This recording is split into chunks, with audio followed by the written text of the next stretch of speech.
Extra time. चलिए, तो इससे पहले जो है हम लोग संधि में देख चुके हैं कि जो है, अब देख रहे हैं क्या, स्वर संधि। ठीक है, क्या देख रहे हैं, स्वर संधि। इधर देखो जी, इधर देखो, क्या उधर देखो, स्वर संधि। ठीक है, स्वर संधि में कितना भेद होता है, तो 5 भेद होता है। स्वर संधि कितना भेद, 5। कौन कौन है बताइए।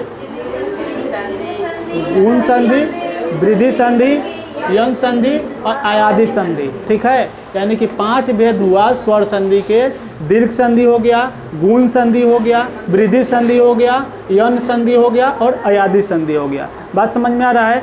अब इस सब के पार्ट के अलग अलग जो है, ये जो इस तो लिख दिया है, एक जैसा लिख दिया है ना, लेकिन जो है दीर्घ संधि का उदाहरण अलग रहेगा, फिर गुण संधि का उदाहरण अलग रहेगा, वृद्धि संधि का उदाहरण अलग रहेगा, यन संधि का उदाहरण अलग रहेगा। मतलब सब संधि का अलग अलग जो है उदाहरण रहेगा। बात समझ में आया। लेकिन उतना बहुत अंदर की चीज़ है, इसलिए उतना हम नहीं लिखा पाए हैं। अभी फिलहाल आप जानिए कि संधि किसे कहते हैं। इतना मोटा मोटी आइडिया लग गया संधि किसे कहते हैं। उसके बाद संधि के कितने भेद होता है ये जान गया। कितने भेद होता है संधि का, हाँ 4 भेद होता है।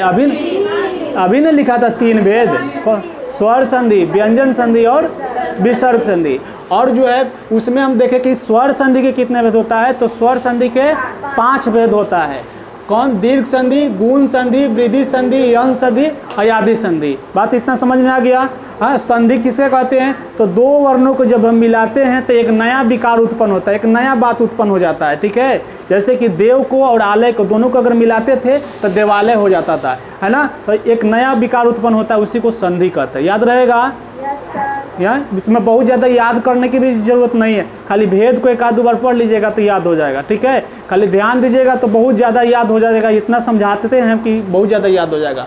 अब कुछ चीज़ें कुछ इसमें हम लिख दिए हैं जिसका जो है संधि कैसे बनता है। जैसे परीक्षा और जोड़ अर्थी। ठीक है, परीक्षा इसको जमा पढ़ते हैं, हिंदी में जोड़ नहीं पढ़ते हैं। ठीक है, बात याद रखेगा। परीक्षा जमा अर्थी, इसको क्या बोलेंगे, परीक्षार्थी। क्या पढ़ते हैं, परीक्षार्थी। मन जोड़ योग, ठीक है, हम भी जोड़ ही पर बोल रहे हैं। ठीक है, मन जमा योग, क्या बोलेंगे, मन योग। उसके बाद अंत जमा करण, अंत जमा करण, क्या हो गया, अंतःकरण।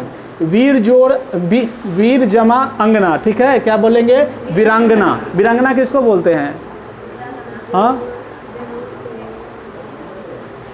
झांसी की रानी को बोला जाता है ना वीरांगना। वैसी महिला जो देश के लिए या राष्ट्र के लिए या अपने हक और अधिकार के लिए, है ना, लड़ गई, जान दे दी, है ना, उसको वीरांगना कहा जाता है ना।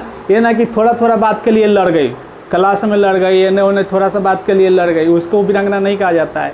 जो देश के लिए लड़ गई, जैसे झांसी की रानी है, जब तलवार उठाई थी तो अंग्रेजों को छक्का छुड़ा दी थी। जब वो मरी थी ना झांसी की रानी, तो जो अंग्रेज उनसे लड़ रहा था वो बोला था आकर कि इतना मर्दों में एकमात्र एक ही ऐसे मर्द थी जो लड़ते लड़ते वीर गति को प्राप्त करी थी। इतना ज़बरदस्त तलवार चलाती थी। समझ में आया। आगे बढ़िए।